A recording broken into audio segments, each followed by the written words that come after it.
Clarence Moses L. Kisah seorang banduan yang dipenjara 28 tahun kerana merogoh dalam mimpi seorang wanita. Jom kita ulas cerita ni.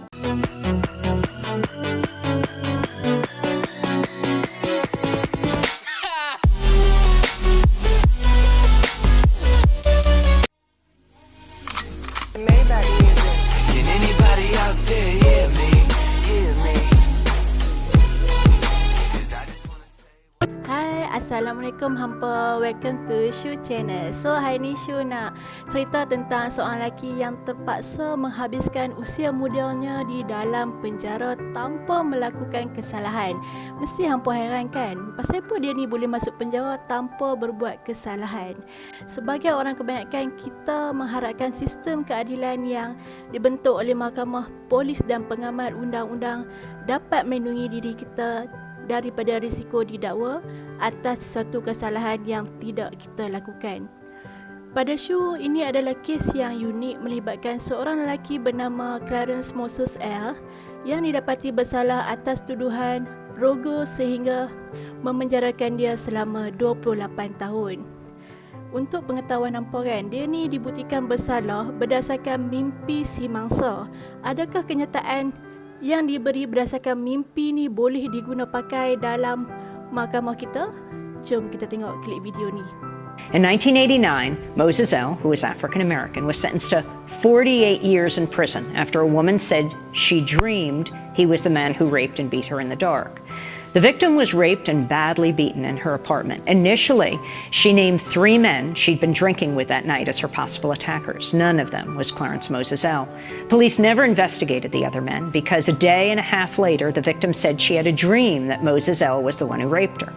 The police threw out a rape kit and any possible evidence like bed sheets and her clothes. In 1995, after years in prison, Moses L. had won a court order mandating the forensic analysis of the evidence, which could have freed him. He managed to raise $1,000 from fellow inmates to pay for the tests. The judge instructed the Denver police to turn over the evidence. The police marked the evidence box, "Do not destroy," and then, inexplicably, threw it into a dumpster. Clarence Moses L. languished in prison until in 2012 he received a handwritten letter from another Colorado prisoner, L.C. Jackson. He was one of the 3 men initially named as a suspect by the rape victim, until she gave Moses L.'s name following her dream. Jackson wrote to Moses L., "I really don't know what to say to you, but let's start by bringing what was done in the dark into the light. I have a lot on my heart. I don't know who's working on this, but have them come up and see me. It's time. I'll be waiting," he wrote. Denver District Attorney Mitch Morrissey sat on Jackson's confession for close to 2 years. Moses L. and his legal team were eventually able to obtain a court hearing to introduce Jackson's confession and other new evidence. Finally, earlier this month, a Colorado judge vacated Moses L.'s convictions, ordering the DA to either retry the case or drop the charges. On Tuesday afternoon, Clarence Moses L. was released to a crowd that included his wife, his son, several of his 12 grandchildren, whom he had never met, as he did not want them to see him in prison. Clarence Moses L. briefly addressed reporters about his newfound freedom.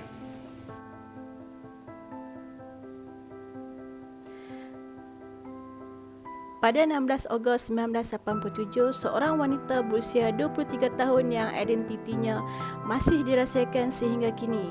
So kat sini Shu nak gelarkan wanita ni ialah Aisyah supaya senang untuk semua faham. Si Aisyah ni dia pulang ke rumahnya selepas selesai minum minuman keras bersama 2 orang lelaki lain sebelum pulang dan tidak sedarkan diri. Aisyah ni dia terjaga ketika menyedari ada seorang lelaki ni cuba merogohnya dan berjaya melakukan perbuatan terkutuk tu pada dirinya. Si Aisyah ni cuba meronta-ronta tapi kudratnya tahan, ialah dia masih hayal mabuk kan. Dia diheret ke tingkat atas rumahnya sendiri, kembali diperkosa lalu dibelasah beberapa kali di bahagian wajahnya. Selepas penyerangnya melarikan diri, si Aisyah ni dia berjalan ke rumah adiknya yang terletak berdekatan bagi mendapatkan bantuan dan menghubungi pasukan keselamatan. Pihak polis dan ambulans hadir mengambil keterangan lalu membawa dia ke hospital. Serangan tu mengakibatkan tengkoraknya retak dan sebelah mata dia rosak.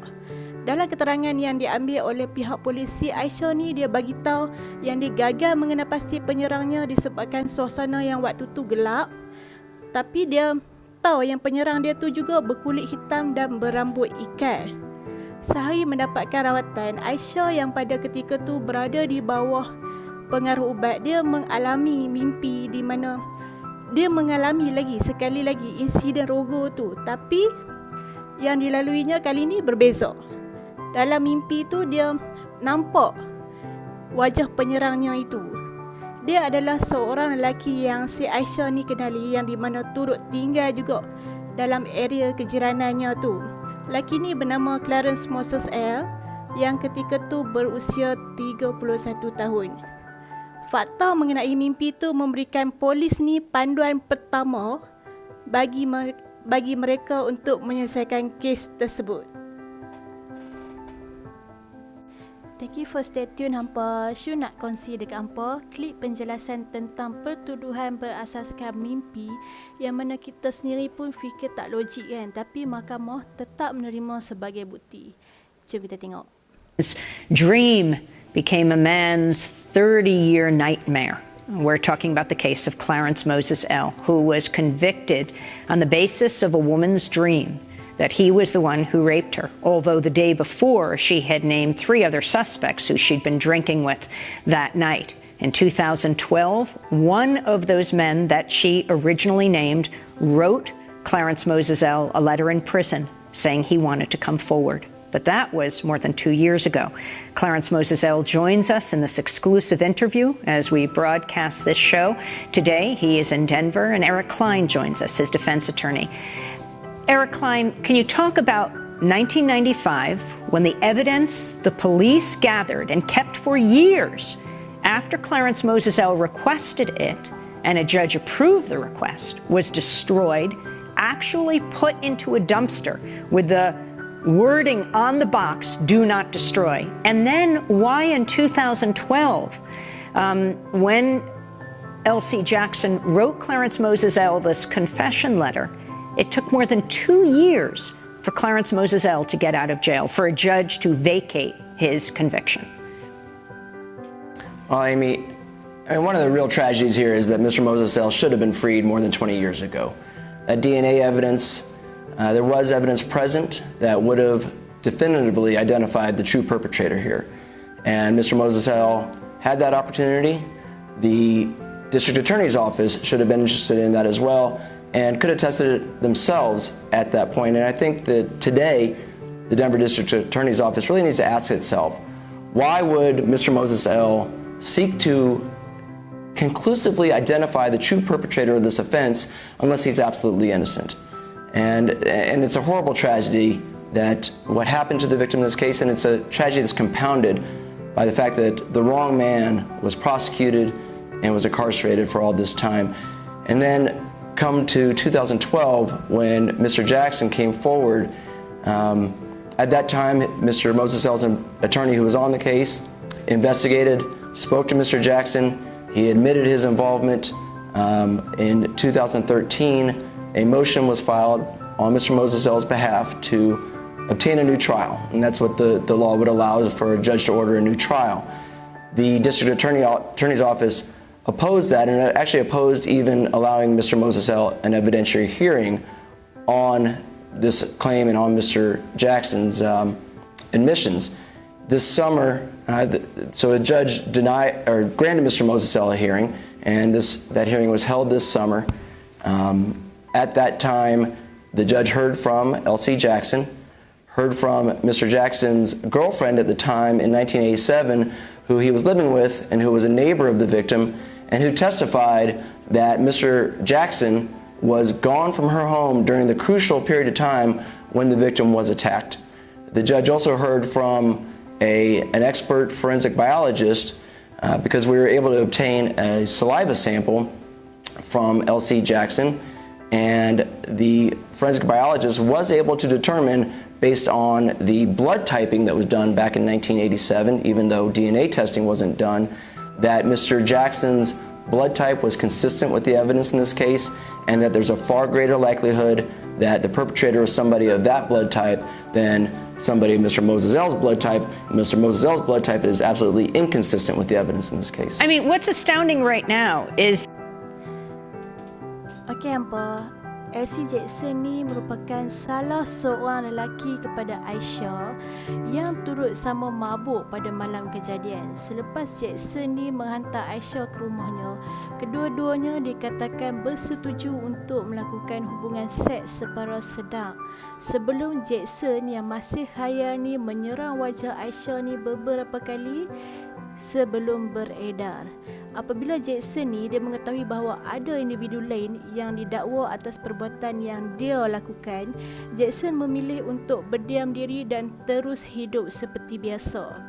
Sehinggalah dalam kes perbicaraan lain yang berlangsung pada tahun 2005, Jackson telah disabitkan di atas dakwaan melakukan serangan seksual kepada seorang wanita lain pada tahun 1992, iaitu 13 tahun sebelum itu. Kes itu membuka beberapa hujah baru dalam kes Clarence lawan Aisyah. LC Jackson tinggal tidak jauh daripada rumah Aisyah serta lebih menyerupai sifat penyerang yang telah disebutkan dalam kes berbanding Clarence ni. Dalam kenyataan si Aisyah sebelum ni, penyerangnya berambut ikal dan si Clarence ni pula berkepala botak. So dekat situ kita dah jelas nampak perbezaannya kan. Tapi macam mana mahkamah masih boleh menjatuhkan hukuman pada Clarence ni? Apa pendapat hampa? Clarence ni dia melakukan rayuan agar mahkamah membuka semula kes sabitannya disebabkan petunjuk baru yang ditemui. Rayuannya disokong oleh kecenderungan LC Jackson yang melakukan jenayah seksual secara bersiri dan kerap terlibat dalam modus operandi yang sama.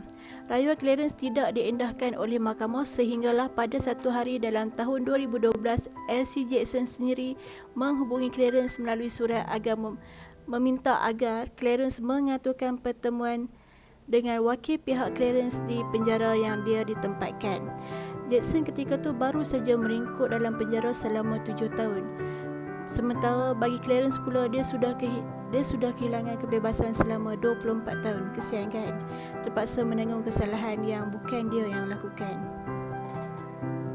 Mungkin insaf atas perbuatan yang telah dia lakukan serta hukuman yang dia hadapi. LC Jackson ni pun menceritakan segala-galanya kepada peguam yang mewakili Clarence tentang apa yang telah dia lakukan terhadap Aisyah ni.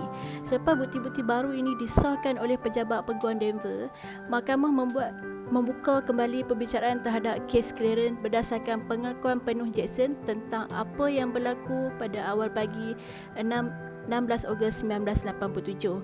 Permohonan Clarence untuk perbicaraan semula diluluskan pada awal tahun 2015 pada bulan Disember 2015 berdasarkan kesemua hujah baru yang berkait dengan LC Jackson sendiri selaku penyerang dan teman wanitanya sebagai saksi. Perbicaraan semula kes itu dimulakan. Aisyah ni dia kembali menjadi saksi utama perbicaraan, sekali lagi mengulangi dakwaan bahawa dia gagal mengenal pasti penyerangnya selepas insiden dan berjaya mengenal Clarence ni selepas mimpi yang dialaminya. Hasil ujian DNA yang dilakukan secara lebih teliti dalam perbicaraan tu mendapati Clarence ni sama sekali tidak terlibat dalam kejadian. Clarence ni dapat membersihkan nama dia secara mutlak berdasarkan perbezaan antigen DNA yang sangat-sangat ketara. Namun LC Jackson ni menarik diri daripada menjadi saksi perbicaraan tersebut sebab dia enggan mengeluarkan kenyataan yang boleh mensabitkan dirinya sendiri di mahkamah. Kurang daripada bukti-bukti baru yang didedahkan, akhirnya Clarence ni dibuktikan tidak berada di tempat kejadian semasa serangan dilakukan. Semua sabitan yang jatuh pada tahun 1988 ditarik balik dan Clarence bebas dari pertuduhan selepas hilang usia mudanya di balik tirai besi. Okey, jom kita tengok klip video yang terakhir. Hit rock bottom. Then, years later, in 2012, you get a letter from LC Jackson who says he wants to confess. What was your reaction at that time to receive this letter? As he said, he wanted to come out of the dark into the light. At the time when I received that letter, I was playing this card game called Spades, and a friend of mine walked to me and said, here's a letter. And I looked at the letter and I seen whose name was on it. And I asked myself, I said, well, why is he writing me? Because I really didn't know. It was a surprise to me. And I started reading the letter, and once I started reading the contents of the letter, I jumped for joy. I got to running around. I said, man, I said, this guy, he coming through. I said, man, I'm going to be getting out of prison. I just felt so jubilant. I was full of joy, you know. Like I said, I ran around the pod saying, okay, my time has come. I'm getting out of here. The person that did it then finally came forth and confessed to it. Well, that was after a quarter. Selepas dibebaskan, Clarence Moses L ni dia mengambil langkah drastik melakukan petition bagi menuntut ganti rugi ke atas kebebasannya yang telah diragut. So dia bernasib baik sebab waktu tu kerajaan tempatan Colorado ni baru saja meluluskan satu akta undang-undang pada tahun 2013 yang membolehkan individu yang dipenjarakan atas kesalahan yang mereka tidak lakukan untuk menuntut ganti rugi. Petisyen yang dibuat sebagai tuntutan ganti rugi itu diterima pihak mahkamah pada bulan Februari tahun 2019 yang melayakkan Clarence ni menerima sebanyak $70,000 untuk setiap 1 tahun penjara yang telah dijalani. Kiraan tu membolehkan Clarence menerima bayaran pampasan sekitar 2 juta lagu tu lah kan, akibat perlu meringkuk di dalam penjara. Ianya telah diumumkan pada 16 Februari 2019. Tapi kan, kisah ni dia tak tamat di situ saja tau. Sehari selepas pengumuman jumlah pampasan yang bakal diterima Clarence ni, Aisyah ni dia melakukan permohonan untuk menghalang pembayaran dilakukan kepada Clarence. Mangsa kejadian masih percaya yang Clarence ni yang menyerangnya pada malam tersebut, walaupun semua bukti khasnya bukti DNA sudah pun menunjukkan sebaliknya. Namun Aisyah ni mungkin dia masih trauma dengan keadaan yang kejadian yang menimpa dia waktu tu kan. So hampa, itu saja perkongsian Syu hari ni. Semoga hampa semua terhibur dengan kisah yang Syu sampaikan. Dan jika hampa mempunyai cerita yang nak Syu sampaikan, boleh komen di bawah. So don't forget to like, subscribe, comment and share this video. Jumpa hampa lagi nanti. Okay?